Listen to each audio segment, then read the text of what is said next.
Hello everyone, welcome back to my channel. How are you all? I hope you all are doing good. This is the second part of chapter control and coordination. Last video में हमने जो animals में control and coordination कैसे होता है, nervous system, neurons, ठीक है, brain, इन सब के बारे में देखा था, राइट। आज हम देखेंगे कोऑर्डिनेशन इन प्लांट्स। ओके,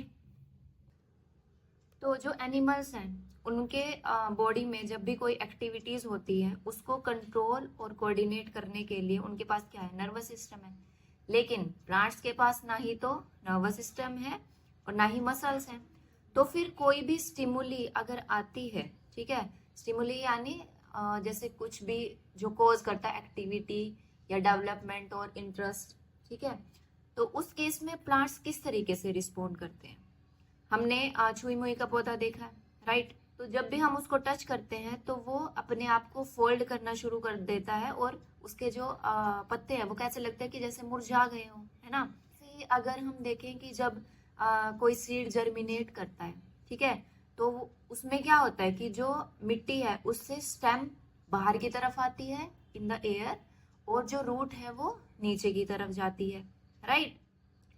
तो यहाँ पर क्या हुआ है कि जो लीव्स हैं सेंसिटिव प्लांट की यानी छुई मुई की, उन्होंने क्विकली रिस्पॉन्स दिया टू टच, राइट। तो इस केस में जो ये मूवमेंट थी ये ग्रोथ रिलेटेड तो नहीं थी, है ना। और अगर हम सीडलिंग की बात करें यानी जब सीड जर्मिनेट कर रहा है तो उस केस में जो मूवमेंट थी वो डायरेक्शनल थी, है ना, यानी उसमें ग्रोथ हो रही है, उसकी वजह से उसमें मूवमेंट हो रही है, राइट।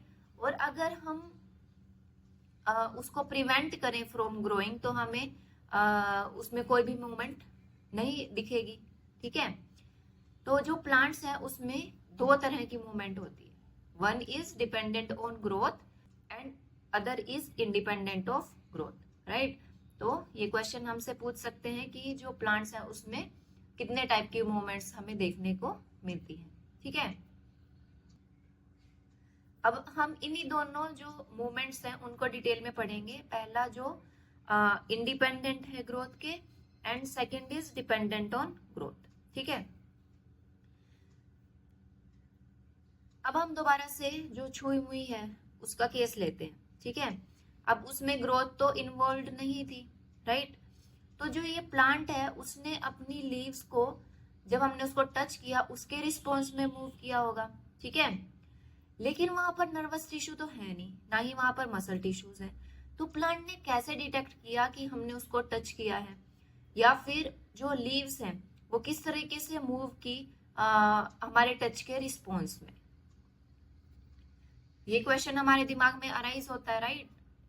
तो छुई मुई के केस में अगर हम ध्यान दें कि जिस पार्ट को हमने उस प्लांट के टच किया और जो पार्ट एक्चुअल में मूव हुआ, तो उन दोनों में क्या था कि जिस पॉइंट पे हमने टच किया, ठीक है, वहां से जो इंफॉर्मेशन है टच की वो कम्युनिकेट हुई, राइट। तभी जो पूरी पत्तियां आसपास की वो भी मुरझा जाती हैं। तो जो प्लांट है वो क्या करता है, वो यूज करता है इलेक्ट्रिकल केमिकल मीन्स, ठीक है, to convey this information from cell to cell. Cell to cell वो इंफॉर्मेशन भेजता है, ठीक है, जो कि एनिमल्स के केस में नहीं होती, जैसा हमने लास्ट वीडियो में देखा था। यानी जो प्लांट्स है उसमें कोई स्पेशलाइज्ड टिश्यू नहीं होते, ठीक है, for the conduction of information, right. वो सेल टू सेल ही ट्रांसफर करता है। ऐसे ही एनिमल्स के केस में जो सेल्स थे वो अपनी शेप चेंज करते थे, है ना, और उसी की वजह से हमें मूवमेंट दिखाई देती थी, जैसा हमने रिफ्लेक्स एक्शंस के केस में देखा था, रिफ्लेक्स आर्क के केस में, ठीक है, कि जो मसल सेल्स हैं वो अपनी शेप चेंज कर देते हैं और उसकी वजह से ही जो मूवमेंट है वो दिखाई देती है। लेकिन प्लांट्स के केस में तो इस तरीके का कोई भी जो स्पेशलाइज्ड प्रोटीन्स हैं, ठीक है, वो नहीं होते। तो प्लांट सेल क्या करते हैं, ये अपनी शेप को किस तरीके से चेंज करते हैं। हमें पता है कि जो प्लांट्स है उसका जो मेन सोर्स ऑफ न्यूट्रिशन है वो क्या होता है, वाटर, है ना। वो वाटर को ही एब्जॉर्ब करते हैं, ठीक है। अब वो क्या करेंगे, जो उनकी लीव्स हैं उसमें अमाउंट ऑफ वाटर को चेंज कर देते हैं, यानी उसको कम ज्यादा कर देते हैं। जब अमाउंट ऑफ वाटर कम होगी तो वो सिकुड़ जाएंगे, श्रिंक कर जाएंगे, और जब ज्यादा होगी तो फिर वो स्वेल कर जाते हैं यानी फूल जाते हैं, ठीक है। तो इस तरीके से वो अपनी शेप को चेंज करते हैं, राइट। तो ये था मूवमेंट इंडिपेंडेंट ऑफ ग्रोथ। अब हम समझते हैं मूवमेंट ड्यू टू ग्रोथ। अब हमने पी प्लांट देखा है, मटर का, है ना, जो प्लांट होता है वो कैसा होता है, वो क्लाइंब करता है जैसे किसी और प्लांट पे, या फिर हम कोई सपोर्ट लगा के रखते हैं, कोई फेंस लगा कर रखते हैं, ठीक है। और किसकी वजह से करता है, वो टेंड्रिल्स की वजह से करता है, ठीक है। तो टेंड्रिल्स क्या होते हैं, जैसे कि इस पिक्चर में शोन है, जो ये पतली पतली सी घुमावदार एक इसका पार्ट होता है प्लांट का, वो चिपक जाता है सपोर्ट से या फिर दूसरे प्लांट से, ठीक है। अब जो ये टेंड्रिल्स होते हैं, ये कैसे होते हैं, ये सेंसिटिव टू टच होते हैं। जैसे ही ये किसी भी सपोर्ट के या ऑब्जेक्ट के कांटेक्ट में आते हैं, तो क्या होता है, जो पार्ट टेंड्रिल का उस ऑब्जेक्ट के कांटेक्ट में आएगा वो उतनी जल्दी ग्रो नहीं करता, ठीक है, जितनी जल्दी जो पार्ट उस ऑब्जेक्ट से दूर है वो करता है, ठीक है। इसको हम डायग्राम की हेल्प से देखते हैं। फॉर एग्जाम्पल, अगर हमारे पास इस तरीके से कोई सपोर्ट हो और ये कोई मतलब टेंड्रिल है, ठीक है, जो पी प्लांट का है। अब ये जब भी इस ऑब्जेक्ट के सपोर्ट में आएगा, ठीक है, इस तरीके से, तो ये क्या करता है कि जो पार्ट इसका, ठीक है, ये राउंड एक ट्यूबुलर फॉर्म सी में होता है ना, तो उस केस में जो उस ट्यूबुलर फॉर्म का पार्ट इस ऑब्जेक्ट के कांटेक्ट में आएगा, ठीक है, वो उतनी जल्दी ग्रो नहीं करेगा जितना जो उसे दूसरी तरफ जो उसका पार्ट होता है वो ग्रो करता है। तो उस केस में क्या होगा, ये छोटा बड़ा हो जाएगा, यानी यहाँ से एक आर्क की शेप ले लेगा और इसी तरीके से ये ऐसे घूम घूम कर उस पर चिपक जाता है, राइट। जैसा कि हमें इस वीडियो में दिखाया हुआ है कि जो ये टेंड्रिल है इस सपोर्ट के पास आते ही घूम घूम कर उसके आसपास चिपक रहा है ना, उसे लिपट गया, और इस तरीके से जो प्लांट है उसमें हमें ग्रोथ दिखाई देती है ना, कि वो मूव कर रहा है, राइट। तो जो प्लांट्स हैं ये किसी भी स्टिमुली को रिस्पॉन्ड करते हैं slowly bye growing in a particular direction, एक पर्टिकुलर डायरेक्शन में ही ग्रो करते हैं, क्योंकि ये जो ग्रोथ है ये डायरेक्शनल है, और इसी की वजह से क्या लगता है हमें कि जो प्लांट है वो मूव कर रहा है, उसमें हमें मूवमेंट दिखाई देती है, राइट। अब इसी टाइप की मूवमेंट को हम एक और एग्जांपल से समझते हैं, जो हमें एक्टिविटी 6.2 में दिखाया हुआ है। तो एक्टिविटी 6.2 में हमें क्या करना है कि हमें एक कॉनिकल फ्लास्क लेना है, ठीक है, जिसमें कि पानी भरा हुआ हो, ठीक, और इस फ्लास्क की नेक को हम कवर कर देंगे एक वायर मैश से, यानी जाली से, ठीक है। अब उसके ऊपर हम क्या रखेंगे, 2-3 फ्रेशली जर्मिनेटेड बीन सीड्स को रख देंगे, राइट। अब क्या करेंगे, कार्डबोर्ड का बॉक्स लेंगे, ठीक है, जो कि एक तरफ से ओपन हो। अब इसमें तो हमें यहाँ से भी ओपन दिखाया हुआ है, बट हमें क्या करना है कि उसकी जो ये 5 साइड्स हैं वहां से वो क्लोज्ड हो और एक ही साइड ओपन हो, और उसको इस तरीके से रखेंगे कि जो ओपन साइड है वो किसकी तरफ हो, सनलाइट की तरफ हो, उसमें से सनलाइट जो है इन सीड्स पर पड़े, उसमें से सनलाइट जो है इन सीड्स पर पड़े, ठीक है। अब उसके बाद हम कुछ दिनों में क्या नोटिस करते हैं कि जब वो जो जर्मिनेटेड सीड्स थे, ठीक है, उनसे शूट और रूट निकलेगा, तो जो शूट है वो सनलाइट की तरफ बेंड हो रहा है और जो रूट्स हैं वो away from the sunlight bend हो रहे हैं, ठीक है।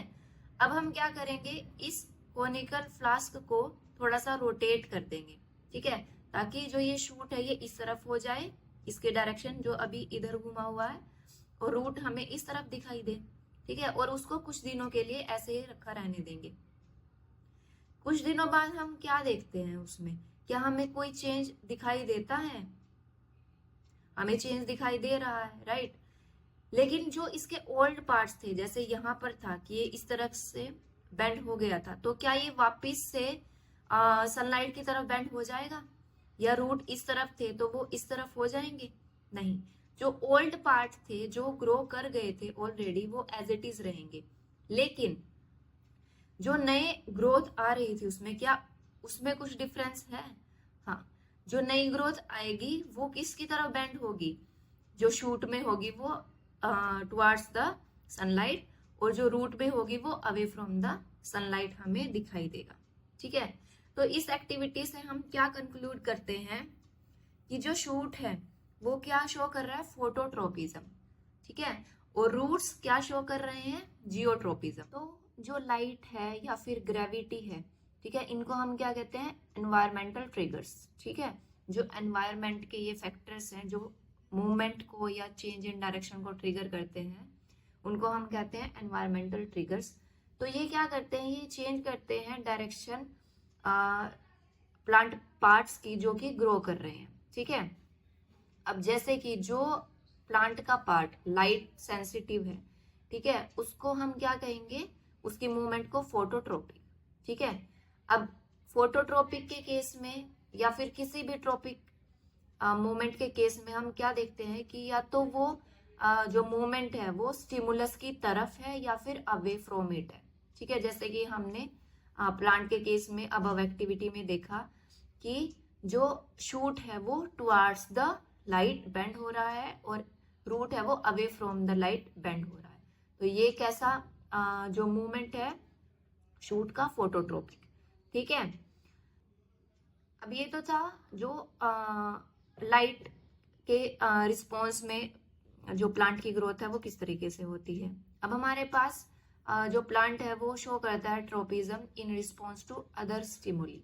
ठीक है, जैसे कि ग्रेविटी। तो ग्रेविटी के केस में हम क्या लेंगे कि जो रूट है वो हमेशा ग्रो कहाँ पर करती है, डाउनवर्ड डायरेक्शन में, और शूट कहाँ पर करती है, ग्रो अपवर्ड डायरेक्शन में या फिर अवे फ्रॉम द अर्थ। ठीक है, रूट करती है टुवार्ड्स द अर्थ यानी ग्रेविटी की तरफ, ग्रेविटी उसको खींच रही है अपनी तरफ, और जो शूट है वो अवे फ्रॉम द अर्थ जो है वो मूव करता है या फिर ग्रो करता है। ठीक है, तो जो ये अपवर्ड और डाउनवर्ड ग्रोथ है शूट और रूट की रिस्पेक्टिवली, ठीक है, ये किसके रिस्पॉन्स में है, to the pull of earth या फिर ग्रेविटी। तो इस ट्रोपिज्म को क्या कहते हैं, जियोट्रोपिज्म। ठीक है, जियो जहां पर आ गया वहां पर क्या आ गया, अर्थ या फिर ग्रेविटी।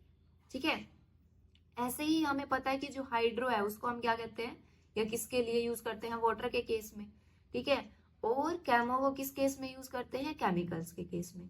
तो अगर हम हाइड्रोट्रोपिज्म कहें तो उस केस में क्या होगा कि जो ग्रोथ है किसकी तरफ, पानी की तरफ, या पानी की वजह से जो ग्रोथ हो रही है या उसकी तरफ जो ग्रोथ हो रही है, ठीक है, उसको हम क्या कहेंगे, हाइड्रोट्रोपिज्म। ठीक है, जैसे कि जो अगर हम इसमें एग्जाम्पल लें, जो प्लांट है उसकी रूट हमेशा किसकी तरफ मूव करती हैं या ग्रो करती हैं, जहां पर हायर ह्यूमिडिटी लेवल्स हो। ठीक है, तो ये एग्जाम्पल किसका हो गया, हाइड्रोट्रोपिज्म का। ठीक है, केमोट्रोपिज्म का एग्जाम्पल आपको बताना है। ठीक है, इन द कमेंट सेक्शन कि इसकी डेफिनेशन क्या होगी और जो केमोट्रोपिज्म है ये क्या होता है। ठीक है, अब अगर हम दोबारा से मल्टी सेलुलर ऑर्गेनिज्म की जो बॉडी होती है उसमें इंफॉर्मेशन किस तरीके से कम्युनिकेट करती है उसके बारे में सोचे, तो जो छुई मुई का पौधा था उस केस में जब हमने टच किया तो जो रिस्पॉन्स हुआ और मूवमेंट हुई वो बहुत ही क्विक थी, है ना, यानी बहुत ही जल्दी जो है वो मूवमेंट उसमें हमें दिखाई दी। अगर हम सनफ्लावर का केस ले, ठीक है, हमें पता है कि वो किस तरीके से डे और नाइट को रिस्पॉन्ड करता है ना, यानी वो सूर्य की तरफ, जैसे जैसे सूरज जो है वो घूमता रहता है पूर्व से पश्चिम की तरफ, वैसे वैसे ही जो सनफ्लावर है, सूरजमुखी का फूल जिसको हम कहते हैं, वो भी सन की तरफ ही अपना मूव करता हुआ मूव करता रहता है ना। अब ये मूवमेंट कैसी हमें दिखाई देती है, बहुत धीरे धीरे होती है पूरे दिन में। ठीक है, और जो ग्रोथ रिलेटेड मूवमेंट होती है प्लांट्स में वो इससे भी ज्यादा धीरे होती है।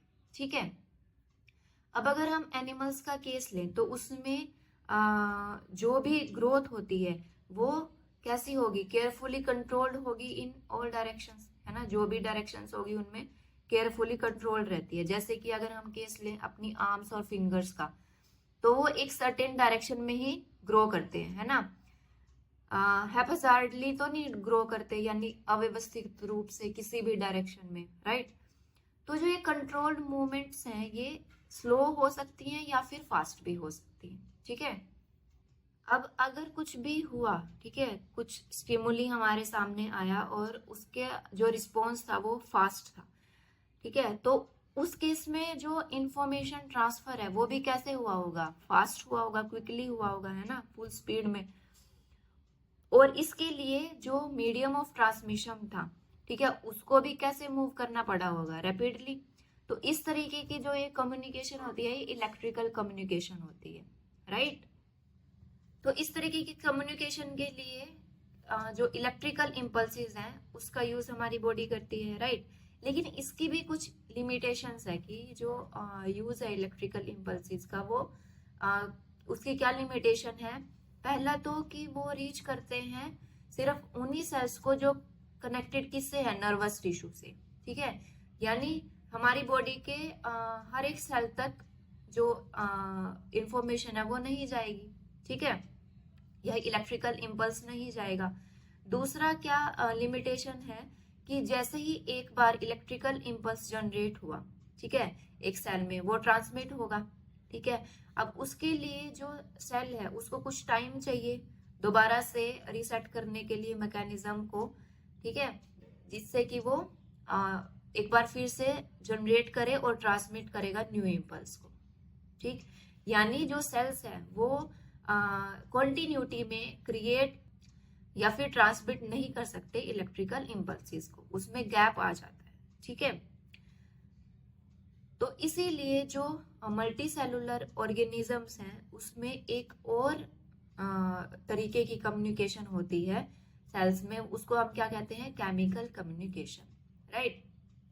अब अगर जो सेल्स है वो इलेक्ट्रिकल इम्पल्स को जनरेट करने की बजाय रिलीज करें केमिकल कंपाउंड, ठीक है, और ये केमिकल कंपाउंड क्या करेगा, डिफ्यूज करेगा जो ओरिजिनल सेल था उसके आसपास, ठीक है। अब जो दूसरे सेल्स हैं अगर उनके पास कुछ ऐसा मीन्स है जिससे कि वो डिटेक्ट कर पाए इन कंपाउंड्स को, ठीक है, अगर उसके पास कुछ ऐसे स्पेशल मॉलिक्यूल्स हैं उसके सरफेस पे, तो वो उसको डिटेक्ट कर लेगा और क्या करेगा, फिर उस इंफॉर्मेशन को रिकॉग्नाइज करेगा, पहचान लेगा and then transfer it to the other cells. अब ये प्रोसेस जो है हमें लग रहा है कि इसमें ऑब्वियसली टाइम लगेगा, है ना। पहले ओरिजिनल सेल एक केमिकल कंपाउंड रिलीज करेगा, फिर दूसरे सेल उसको डिटेक्ट करेंगे with the help of special molecules on their surface, और फिर उस इंफॉर्मेशन को पहचानेंगे और फिर उसको ट्रांसमिट करेंगे आगे, ठीक है। लेकिन इस केस में क्या है कि जो भी बॉडी में सेल है उन सब तक ये इंफॉर्मेशन पहुंच सकती है, चाहे नर्वस कनेक्शन हो चाहे ना हो उन सेल्स के पास, राइट। तो जो मल्टीसेलुलर ऑर्गेनिजम्स हैं, ठीक है, उसमें ये कंपाउंड्स या फिर हॉर्मोन्स ही यूज होते हैं for control and coordination, right. अब ऐसे ही प्लांट्स में भी हॉर्मोन्स होते हैं, ठीक है। डिफरेंट प्लांट्स में जो हॉर्मोन्स हैं वो हेल्प करते हैं उनमें इसके लिए coordinate growth, development and responses to the environment. जो भी उनमें ग्रोथ हो रही है या डेवलपमेंट हो रही है या फिर जो एनवायरनमेंट में कुछ भी चेंज हो रहा है उसके लिए जो रिस्पॉन्ड करना है उसके लिए वो क्या यूज करते हैं, प्लांट्स, हॉर्मोन्स, ठीक है। अब प्लांट्स के केस में अगर कुछ भी मतलब स्टिमुली आए उसके लिए कुछ एक्शन होगा, ठीक है, तो उस एरिया में ये हॉर्मोन्स नहीं बनते बल्कि उससे दूर किसी एरिया में बनेंगे और वहां तक ये सिंपली डिफ्यूज होकर आएंगे, ठीक है, जहां पर उन्हें एक्शन परफॉर्म करना है जिस एरिया में, राइट। तो ये पॉइंट हमें ध्यान रखना है कि जहां पर भी जो एक्शन परफॉर्म हुआ वहां पर ये जनरेट नहीं हुए हैं, सिंथेसाइज नहीं हुए हैं, बल्कि उससे दूर किसी पॉइंट पर हुए हैं और सेल्स के थ्रू वहां पर ये क्या हुए, डिफ्यूज हुए हैं, ठीक है। तो जो हमने एक्टिविटी 6.2 देखी थी, ठीक है, उसमें क्या हुआ था कि जो प्लांट है वो लाइट को डिटेक्ट करके ग्रो कर रहा है, ठीक। तो उस टाइम पे उसमें एक हार्मोन रिलीज हुआ, ऑक्सिन, ठीक है। ऑक्सिन कहाँ पर सिंथेसाइज्ड होगा, at the shoot tip, shoot के टिप पे, और वो क्या हेल्प करता है, सेल्स को हेल्प करता है टू ग्रो लॉन्गर, ठीक है। यानी जो सेल ग्रोथ और इलोंगेशन है उसमें कौन हेल्प करेगा, ऑक्सिन। अब जो लाइट जिस तरफ से आ रही थी प्लांट के, ऑक्सीजन कहाँ पर डिफ्यूज होगा, शेडी साइड में, ठीक है, शेडी जो साइड है शूट की वहां पर ये डिफ्यूज होगा। और इसकी कॉन्सेंट्रेशन क्या करती है, स्टिमुलेट करती है सेल्स को to grow longer on the side of the shoot which is away from the light. और इसी वजह से हमें प्लांट कैसा दिखता है कि वो बेंड कर रहा है टुवर्ड्स द लाइट, उसका दूसरा पोर्शन छोटा रह गया और जो शेडी साइड थी वो वाला पोर्शन जो है वो ग्रो कर गया, ठीक है, और इसकी वजह से वो प्लांट बेंड हो गया, राइट। ऑक्सीजन के और क्या क्या फंक्शन है, सेल ग्रोथ और इलोंगेशन के अलावा ये सेल डिफरेंशिएशन और डिवीजन में हेल्प करता है, रेगुलेट करता है उसको, ठीक है। और जो हीलिंग होती है वस्कुलर टिश्यूज की उसमें ऑक्सीजन हेल्प करता है, ठीक।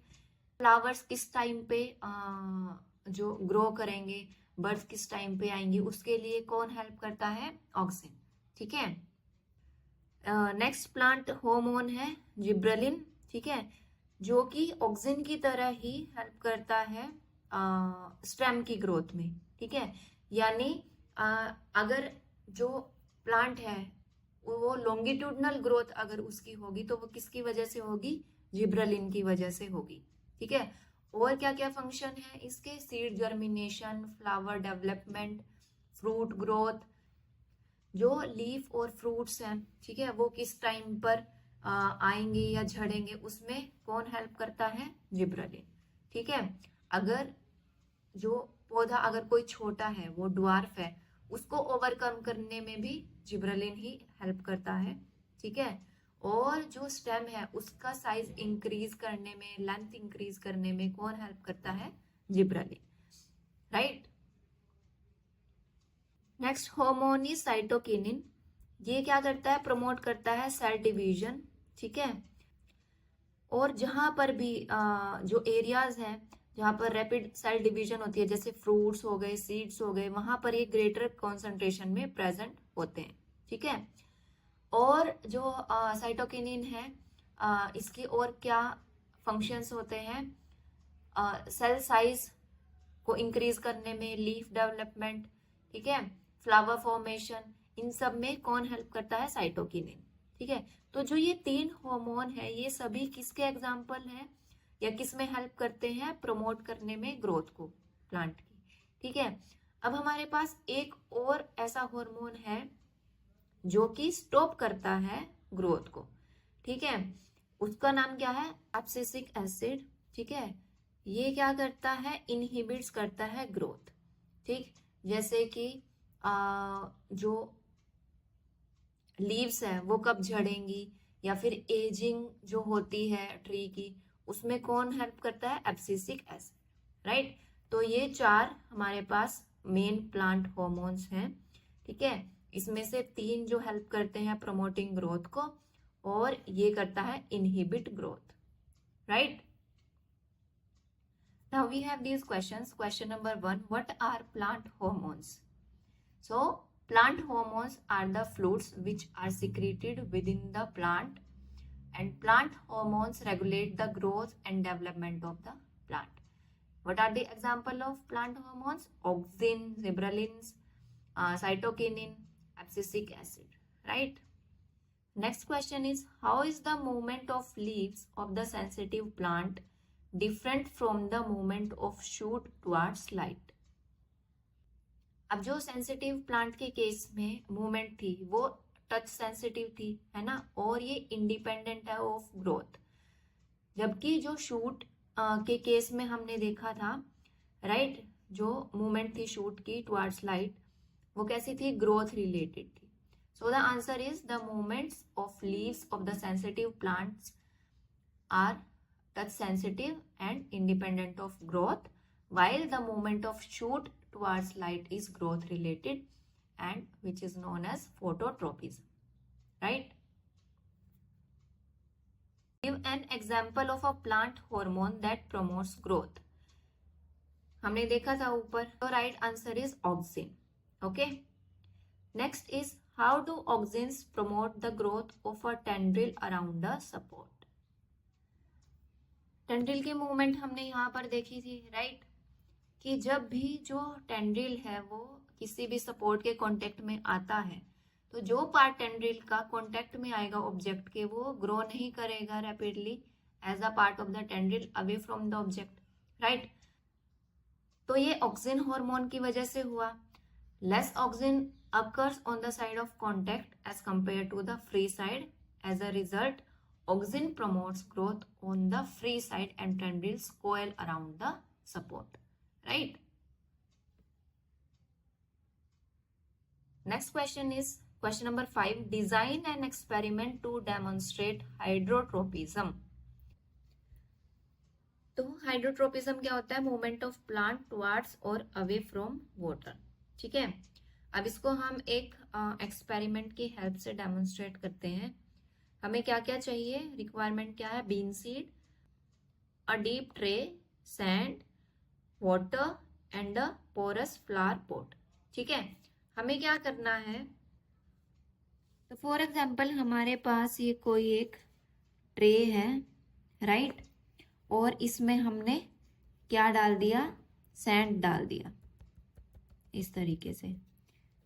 ये है ट्रे और इसके अंदर ये क्या है?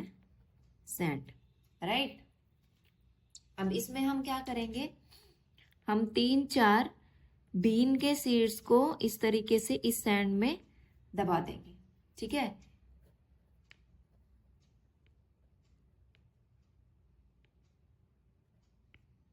और यहां पर एक तरफ गड्ढा करके उसमें ये पोरस पॉट रख देंगे जिसमें पानी भरा हुआ है, ठीक है।